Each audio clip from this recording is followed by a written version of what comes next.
오늘 이제 빌립보서 21번째 시간이죠. 21번째 시간입니다.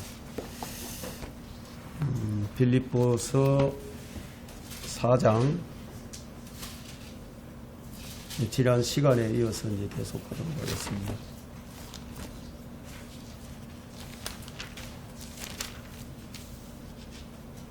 오늘 4장 13절 보겠습니다. 내게 능력 주시는 그리스도를 통하여 내가 모든 것을 할 수 있느니라.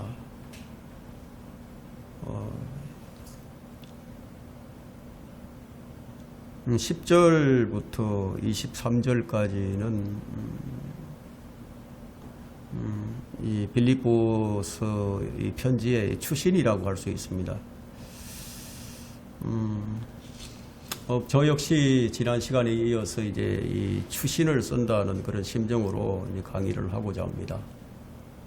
그 13절은 우리 삶에 있어서 너무나 이제 중요한 부분이에요. 또 너무나 중요한 교리이기 때문에 지난 시간에 좀 못다한 내용을 좀 보충하는 차원에서 이 강의를 하고자 합니다. 9절 이하의 절은 바울은 지금 9절에서 본론을 다 마친 다음에 빌립보 교회가 보내준 선물에 이제 감사를 표하는 부분이거든요. 그러나 이 감사 또한 이 교리와 이제 관련이 되어 있습니다.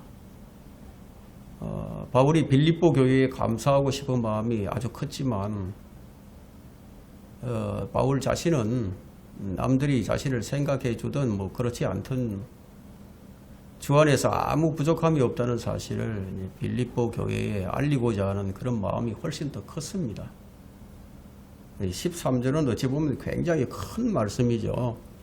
내게 능력 주시는 그리스도를 통하여 내가 모든 것을 할 수 있느니라. 이것은 사실이죠. 내게 능력 주시는 그리스도를 통하여 내가 모든 것을 할 수 있다. 그런데 어떻습니까? 여러분들은 모든 것을 다 할 수 있으십니까? 구원받은 그리스도인이라면 모두가 다 그리스도 안에 있는데 율법에 있는 것이 아니라 은혜 안에 있죠. 그래서 유대인이나 이방인이나 주 예수 그리스도를 이제 믿음으로 이제 말미암아 예수 그리스도를 통해서 한 몸을 이루게 됐어요. 그러므로 모든 구원받은 그리스도인은 그리스도 안에 있는 것이 분명합니다. In Christ, 그리스도 안에 있어요. 그렇다고 해서 내게 능력 주시는 그리스도 안에 있다고 해서 내가 모든 것을 다 할 수 있는 것은 아니죠. 어떤 성경에는 내게 능력 주시는 자 안에서, 내게 능력 주시는 그리스도 안에서 내가 모든 것을 할 수 있느니라 이렇게 번역이 되어 있습니다. 그러나 우리 킹제임스 성경에는 내게 능력 주시는 그리스도를 통하여 내가 모든 것을 할 수 있느니라고 번역이 되어 있습니다. 이것은 엄청난 차이죠. 우리가 그리스도 안에 있지만 그리스도를 통하지 않으면 우리는 다 모든 것을 다 할 수가 없는 거죠. 자, 앞서 말씀드린 대로 우리는 in Christ, 그리스도 안에 있지만 실제로 우리는 모든 것을 다 할 수 있는 것은 아닙니다. 여러분은 그리스도 안에 있는 것이 분명하죠. 우리 몸이 성령의 전이에요. 우리 몸이. 우리가 그리스도 안에 있는 것이 분명하지만 우리는 모든 것을 다 하지 못합니다. 그래서 여기서 그리스도를 통하여라고 한다면은 문제가 달라지죠. 그리스도를 통해서라면 내가 모든 것을 할 수 있다. 통하지 않는다면 할 수 있는 것이 없다 이거죠. 그리스도는 능력자죠. 창조주시지 않습니까? 그죠? 온전하신 분이에요. 그분을 통해서 한다면 모든 것을 다 할 수 있는 거예요. 그래서 우리 영어 킹제임스 성경에는 through Christ라고 되어 있습니다. 분명히 그리스도를 통하여 이제 바르게 번역이 되어 있죠. 그러면 어떤 성경이 번역이 잘 되었다고 생각을 하십니까? 여러분 스스로 한번 판단을 해보시길 바랍니다. 바울이 이제 여기서 하고자 하는 그 요지가 뭐냐면 자기 힘으로 무슨 일을 할 수 있다는 것은 아니라는 거예요. 능력이 있으신 분이 그리스도이신데 그분을 통한다면은 내가 모든 것을 할 수 있다. 그런 뜻이 되겠죠. 나는 약하지만 능력자이신 능력 주시는 그리스도를 통한다면 만물의 주인이시고 만물을 운행하시는 그 능력자 전능하신 예수 그리스도를 통해서 무슨 일이든지 해야 한다는 뜻이 되겠죠. 여러분 그 그리스도 밖에 있는 불신자들이 여러분 그리스도를 통해서 무엇을 할 수 있을 것 같습니까? 그건 불가능이죠. 그죠? 그리스도 안에 있는 그분의 몸의 지체들은 머리이신 그리스도를 통한다면 무슨 일이든지 다 할 수 있다는 거예요. 바울은 그리스도를 통해서 일을 하고 있다는 거죠, 지금. 이것이 바울의 상태, 자신의 이제 어떤 영적 상태에 대한 최종 설명입니다. 바울은 무슨 논증을 하든지, 무슨 토론을 하든지, 모든 것이 그리스도 안에서 그리스도를 통하여 끝이 납니다. 이것이 바울의 모든 삶과 인생관에 대한 설명이에요. 그리스도가 모든 환경, 모든 가능성, 모든 불의의 사건들을 넉넉히 감당하게 해주신다는 거예요. 환경을 바꾸고 사건을 잠재운다는 그런 뜻이 아니라 어떤 상황이라도 그것을 능히 감당하게 해주신다는 그런 뜻입니다. 그리스도를 통하여라는 이 말은 그리스도에 의하여라는 말로 대신할 수가 있겠죠. 이 점에 대해서 좀 더 이제 확인을 해보겠습니다. 빌립보서 이제 1장 6절을 한번 보세요. 1장 6절에 보면, 자, 우리가 이것을 확신하노니 너희 안에서 선한 일을 시작하신 그분께서, 그럼 우리 안에서 선한 일을 시작하신 분이 누구예요? 하나님이시죠? 너희 안에서 선한 일을 시작하신 그분께서 예수 그리스도의 날까지 그 일을 완성하시리라. 그 예수 그리스도가 오실 때까지 그 일을 완성하신다는 거예요. 너희 그리스도인은 바로 이런 자들임을 알아야 한다는 거예요. 하나님이 너희 안에서 일을 시작하셨다. 하나님께서 너희 안에 들어와서 계신다. 그리스도인은 바로 이런 사람들이다. 무슨 이론을 선택을 해서 실천하는 자들이 아니에요. 어떤 지식을 갖추고 그 지식을 실행하는 자가 아니에요. 그리스도 하나님이 우리 안에 들어와서 일을 하고 계신다. 하나님께서 우리 안에 들어와서 일을 하시고 우리를 통해서 나타내신다. 여러분 빌립보서 2장 12절과 13절도 보세요. 2장 12절과 13절도. 그러므로 나의 사랑하는 자들아, 너희가 항상 복종했던 것처럼 내가 있을 때뿐만 아니라 내가 없는 지금도 두려움과 떨림으로 너희 구원을 온전히 드러내라는 거죠. 이는 너희 안에서 역사하시는 분은 하나님이시기 때문이니, 하나님이 우리 안에서 역사하신다는 거예요. 그분은 너희로 그분의 선한 기쁘심에 따라 뜻을 두고 행하게 하시느니라. 그분이 우리로 하여금 그분의 선한 기쁘심의 뜻을 따라서 일을 하게 하신다는 거예요. 우리가 하고 있는 고상한 생각들, 우리가 가진 하나님을 향한 뜨거운 열망, 그분을 향한 뜨거운 사랑, 우리가 생각하고 있는 의로운 생각들, 의도들 다 어디서부터 온다? 하나님에게서 온다는 거예요. 하나님께서 친히 그것들을 우리 속에 풀어넣어 주신다는 거죠. 우리 안에서 하나님께서 일하신다. 그렇다면 우리가 구해야 할 것이 무엇입니까? 그렇게 해주시기를 계속해서 구해야 되겠죠. 에베소 교회의 성도들을 위해서 바울이 기도한 내용이 무엇이었습니까? 에베소 1장 19절과 20절을 한번 보세요.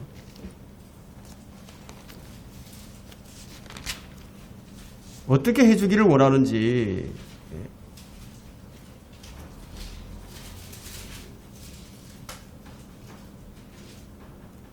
그 강력하신 분, 내게 능력 주시는 분인데 19절, 1장 19절, 20절 또 그의 강력한 능력의 역사하심을 따라 믿는 우리에게 향하신 그의 능력의 지극히 위대하심이 어떤 것인가를 너희로 알게 하시기를 원하노라. 알게 하시기를 원하노라. 또 20절 하나님께서 그 능력을 그리스도 안에서 역사하게 하사 그를 죽은 자들로부터 살리셨으며 천상에서 하나님의 오른편에 앉히사. 바울이 지금 이 일을 위해서 기도하는 거예요. 우리가 그분의 강력한 능력의 역사하심이 어떤 것인지, 그 위대하심이 어떤 것인지를 너희가 알도록 바울이 기도를 합니다. 우리가 무엇을 위해서 기도해야 할지를 우리에게 알려주고 있는 거죠. 그럼 우리는 어떤 자들입니까? 우리는 하나님의 작품이에요. 새로운 작품이에요. 그래서 에베소서 2장 10절에서는 우리는 그분의 작품이니라고 말씀하고 있죠. 그분이 우리를 만든 작품, 우리가 이제 예술품이에요. 한마디로. 작품이 됐다, 이게. 그리스도 예수 안에서 선한 일을 위하여 창조되었느니라. 이 일은 하나님께서 미리 정하시어 우리로 그것들 가운데서 행하게 하신다. 우리를 창조하신 이유가 기록이 되어 있죠, 지금 거기에. 그러면 그리스도 안에서 선한 일을 위해서 창조가 되었다. 그리고 에베소서 3장 20절을 한번 보세요. 3장 20절. 자, 여기서도 이제 우리 안에서 역사하시는 분에 대해서 설명을 합니다. 이제 우리 안에서 역사하시는 능력을 따라 우리가 구하는 것이나 생각하는 모든 것보다 훨씬 더 풍성하게 하실 수 있는 그분께, 이것이 신약 성경이 가르치는 교리예요, 교리. 교리의 특징입니다. 이것을 모르는 사람은 그리스도인의 삶과 신분에서 가장 영광스러운 면을 놓치고 있는 것이 확실하죠. 그리스도인은 본질적으로 이제 새 생명을 받은 자들입니다. 그러면 새 생명이 무엇입니까? 우리가 새 생명을 보유받았는데 새 생명이 그리스도예요. 그리스도입니다. 나는 길이요 진리요 생명이라고 말씀하신 그분이 바로 새 생명이에요. 그래서 아들이 있는 자는 생명이 있고 하나님의 아들이 없는 자는 생명이 없느니라. 바로 이 새 생명이 사람을 그리스도인으로 만드는 거예요. 그리스도인은 단순히 착하고 선량하고 도덕적이고 인격이 좋은 사람이 아니에요. 하나님의 생명이 그 속에 들어와 있는 사람이에요. 하나님의 에너지와 능력과 생명이 그 속에 들어와 있는 사람이다. 이 생명이 죄인을 뭘로 만든다? 그리스도인으로 만든다는 거예요. 근데 바울이 이제 여기서 말하는 바가 바로 이것인데요. 바울은 오랜 자기 수양으로 세상과 환경에 더욱 초연해지게 되었다고 말하지 않습니다. 우리가 이제 바울이 배웠다고 얘기를 하니까 무슨 경험을 통해서 배웠다 이렇게 생각을 하는데 그렇게 생각해서는 안 됩니다. 훈련의 결과로 수양을 통해서 자신이 모든 일을 할 수 있고 모든 상황을 감당할 수 있게 되었다라고 말하는 게 아니다 이거예요. 그래서 여기 본문에 9절, 10절, 11절, 12절은 13장과 연결해서 해석을 하지 않으면은 이게 오류가 생깁니다. 오류가.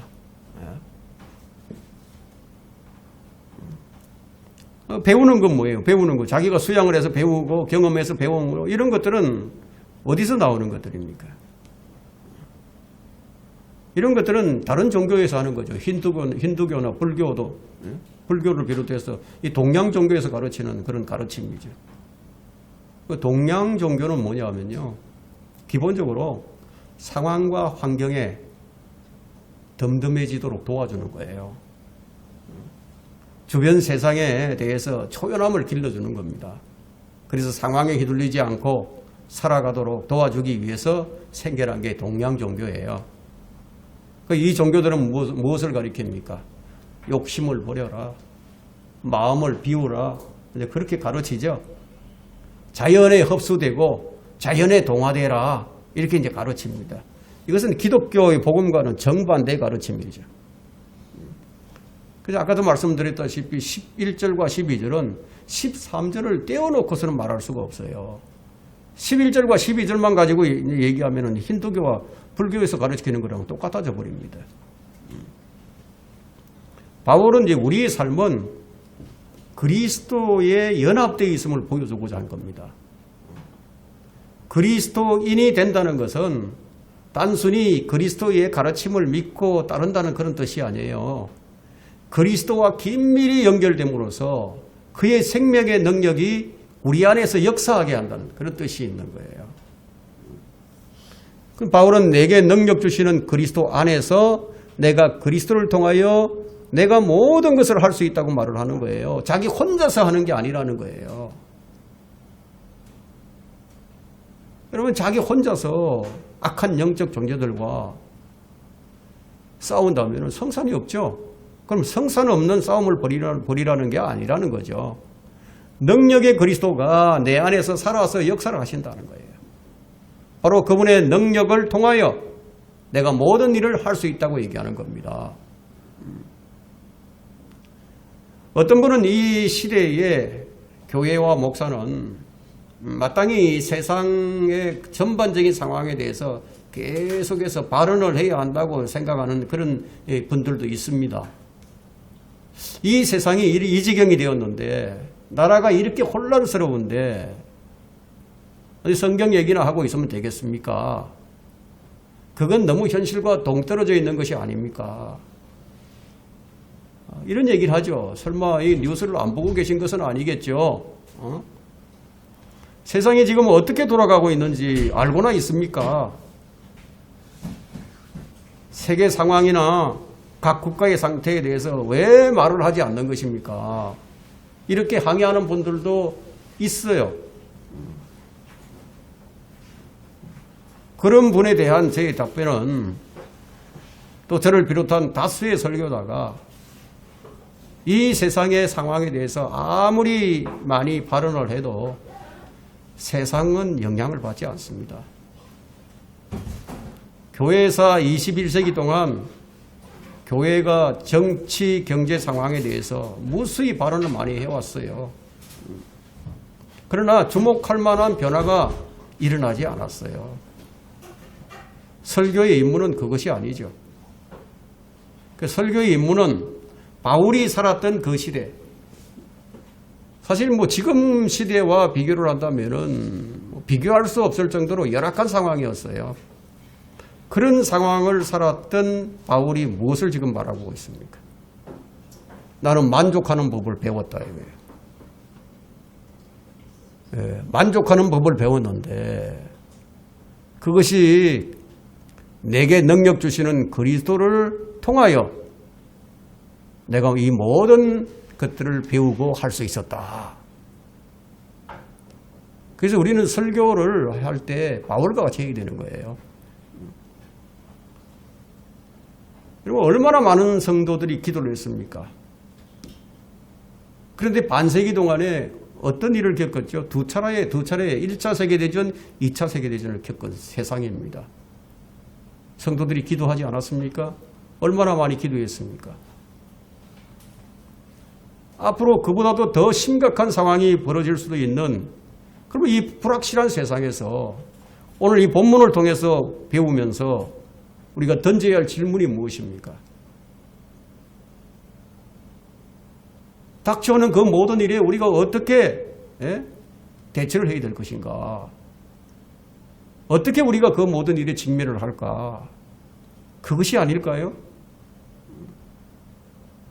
만족하는 법이에요, 이것이. 이 시대의 설교자가 강단에 서서 아무리 국내 정치에 대한 의견을 밝힌다고 한들 아무에게도 도움이 되지 않습니다. 그러나 감사하게도 바울이 우리가 어떻게 해야 할 것인가를 지금 우리에게 가르쳐주고 있어요.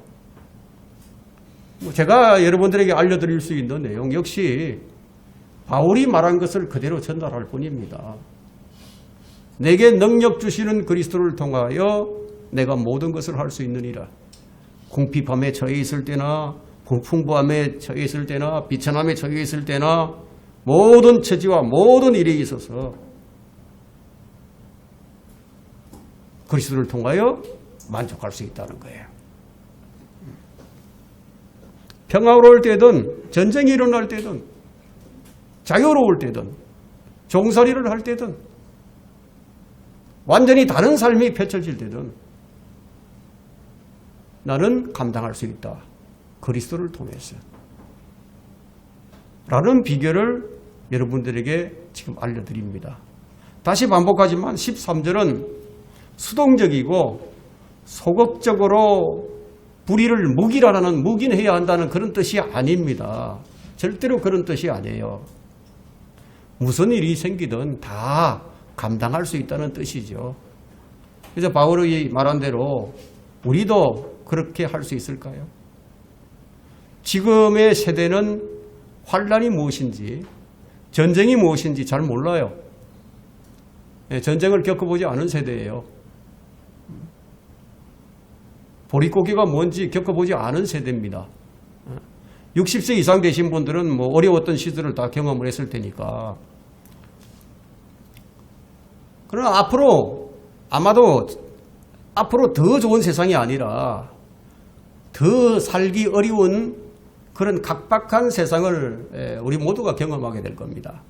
그럴 때 과연 바울처럼 무슨 일이 닥쳐도 능히 감당할 수 있노라고 말할 수 있을까요? 그리스도를 통하지 않으면 안 된다는 거예요. 사도는 무엇이든지 견딜 능력을 갖추고 있었습니다. 대체 이 능력을 어떻게 얻게 된 것일까요? 평생 이 능력을 얻고자 하지만 얻지 못하는 이들이 많이 있죠. 그래서 그건 바울이니까 가능한 것이지 우리 같은 사람들에게 어울리지 않는 일이다. 어울리지 않는 말이다. 그렇게 말하는 분들도 있어요. 평생 교회를 다녀도 그러면 이 능력을 얻지 못하는 이유가 무엇입니까?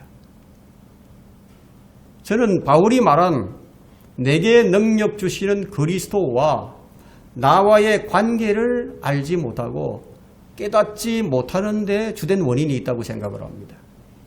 내가 할 수 있느니라. 그리스도를 통하여. 이 말은 달리 말하면 내가 아닌 그리스도를 통하여 내가 할 수 있다. 나와 그리스도와의 바른 관계죠. 정확한 균형이 중요한 거예요. 그런데 이 부분에서 이제 많은 문제가 생겨납니다. 이 문제의 첫 번째 원인이 뭐냐? 나를 강조하는 데 있습니다. 나를 강조한다는 거예요. 그 말은 달리 말하면 내 중심적이다는 거예요. 모든 종교는 어떻게 가르치죠? 네가 해야 한다. 네가 해라. 누굴 통해서 하는 게 아니다. 정신수양에 몰두하는 이유가 바로 그것이죠. 의지가 강한 사람은 어느 정도 잘 하겠죠. 그럼 가끔 무슨 덕도를 했다는 사람들이 나오는 이유가 그 사람들은 의지가 좀 다른 사람들보다 남다르게 강한 사람이기 때문에 그런 사람이 나오는 거예요.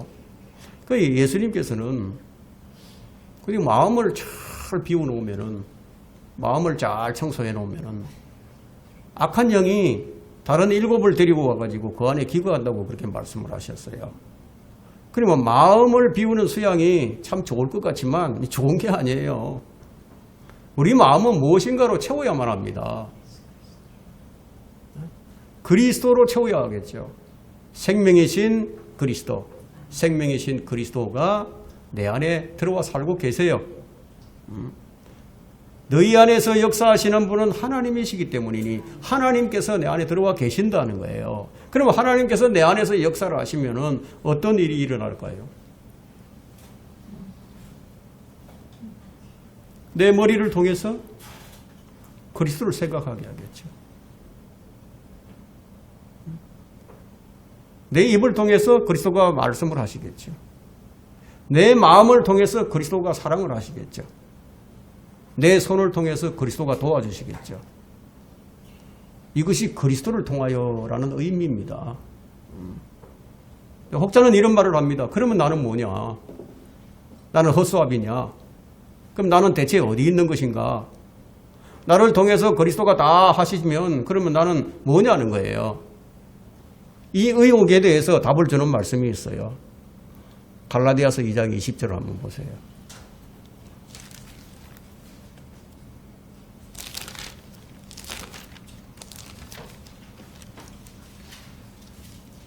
갈라디아서 2장 20절 내가 그리스도와 함께 십자가에 못 박혀 있으나 그럼에도 나는 살아있노라.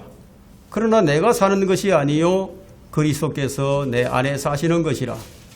내가 이제 육신 안에서 사는 삶은 나를 사랑하시어 나를 위해 자신을 주신 하나님의 아들을 믿는 믿음으로 사는 것이라. 이제 내가 사는 것이 아니라고 말을 하죠. 그리스도께서 내 안에 사신다고 말씀을 하죠. 이제는 내가 사는 것이 아니라 그리스도께서 내 안에 사시는 것이라. 그런데 한편으로는 내가 여전히 존재를 하고 있다는 거예요. 그래서 내가 이제 육신 안에서 사는 삶은 분명히 지금 내가 육신 안에서 살고 있다고 얘기를 하고 있어요. 그럼 이처럼 바울이 말한 교리대로라면 우리는 참된 위치를 지켜야만 하겠죠. 그리스도인의 삶은 나 스스로 사는 삶, 내 힘만으로 사는 삶이 아니라는 거예요. 그렇다고 나는 완전히 없어지고 그리스도가 전부 다 해주시는 그런 삶도 아니라는 겁니다. 그리스도인의 삶은 그리스도 안에서의 삶이에요. 그러면 이제부터 그리스도를 통해서 그리스도에 의해서 사는 삶이 되어야 한다는 거예요.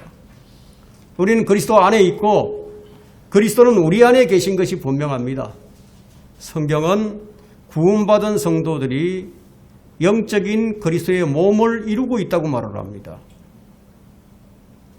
또한 우리는 개별적으로 그리스도의 몸의 지체들이라고 얘기합니다. 더군다나 주와 합한 자는 한 영이 되었다고 고린도전서 6장 17절에 말씀을 합니다. 우리는 분명히 그리스도 안에 있지만 그렇다고 우리가 모든 것을 다 할 수는 없어요. 우리는 그리스도 안에 있고 그리스도는 또 우리 안에 있지만 우리가 모든 것을 다 할 수 있는 것은 오직 그리스도를 통할 때만 가능하다. 그리스도를 통할 때만 그것이 가능하다. 우리 몸에는 나만 들어있는 것이 아니고 그리스도도 들어와 계신다. 그래서 우리 몸에는 그리스도와 내가 늘 함께 있다는 거예요. 우리가 건강할 때는 일을 아주 쉽게 처리를 합니다. 그러나 우리 몸이 병이 들게 되면은 우리는 조금만 일도 하기 힘들어져요. 어렵죠. 예. 그리스도인의 삶에 나타나는 능력의 문제는 육체적인 건강과도 비슷한 거예요. 그럼 세상에서 세상 사람들이 건강을 위해서 얼마나 많은 돈을 투자하고 시간을 투자를 합니까? 건강은 인생의 중대사죠. 그런데 늘 건강하지 못해요. 대체 무엇이 문제일까요? 건강에도 규칙이 있죠. 규칙. 그것을 무시하기 때문에 그런 거예요. 사람의 기본 규칙을 잘 지켜야 건강이 유지되는 거예요. 그럼 그리스도인의 삶도 이와 비슷합니다. 건강은 바른 생활의 결과물이에요. 그러면 능력 있는 그리스도인의 삶도 마찬가지죠. 저는 설교자로서 능력 있는 설교를 하고 싶습니다. 그러면 기도만 하면은 능력 있는 설교를 할 수 있을까요? 기도만 하고 준비하지 않는 것은 큰 잘못이 되겠죠. 설교의 능력을 얻는 방법은 아주 주의 깊게 메시지를 준비하는 거예요. 그래서 성경을 연구하고 분석하고 배열을 하고, 그렇게 준비된 메시지는 하나님의 축복이 임하기가 쉽죠. 그럼 그리스도인으로서의 능력 있는 삶을 사는 것도 이와 똑같다는 거예요. 우선적인 규칙과 법칙을 먼저 지켜야 됩니다. 그러면 사도가 능력 있는 삶을 살게 되는 원동력이 무엇입니까? 그리스도 안에서 우리에게 무엇을 주시는지 찾아내고 배우는 거예요. 그리스도께 직접 나아가는 거죠. 그분과 함께 시간을 보내고 그분에 대해서 묵상을 하고 그분을 깊이 알아가는 거예요. 바울은 그리스도를 알기 위해서, 그리스도를 얻기 위해서 그분과 계속 소통하고 그분과 접촉하였죠. 방해가 될 만한 그런 것들은 다 어떻게 배설물로 다 버려버렸습니다. 영적인 규칙은 다 무시해버리고 능력만 구한다고 해서 능력이 생기는 게 아니라는 거예요. 여러분, 능력은 내게서 나오는 게 아닙니다. 능력에 그리스도로부터 나오죠. 여러분, 그리스도인의 삶에는 지름길이라는 게 없어요. 핍박을 받으면서도 바울처럼 되고 싶다면 바울처럼 해야 되겠죠. 그래서 바울은 너희는 나를 따르는 자가 되라. 나에게서 배우고 받고 듣고 본 이런 일들을 행하라. 다시 말해서 바울이 말한 8절과 9절에서 가르치는 대로 해야 한다는 거예요. 우리는 6절과 7절에서도 조건부적으로 주시는 것을 배웠습니다. 기도와 간구와 감사와 생각해야 할 것과 행해야 할 것들이 무엇인지 바울은 이 빌립보서 4장 6절부터 9절까지 구체적으로 우리에게 가르침을 주었어요. 여러분들이 이 말씀들을 깊이 묵상하시고 여러분의 살아있는 산 지식으로 삼으시고 여러분 삶을 통해서 그리스도를 통해서 맺어지는 아름다운 열매가 많이 맺어지는 그런 삶을 살아가기를 간절히 부탁을 드리면서 오늘 강의는 여기서 마치도록 하겠습니다.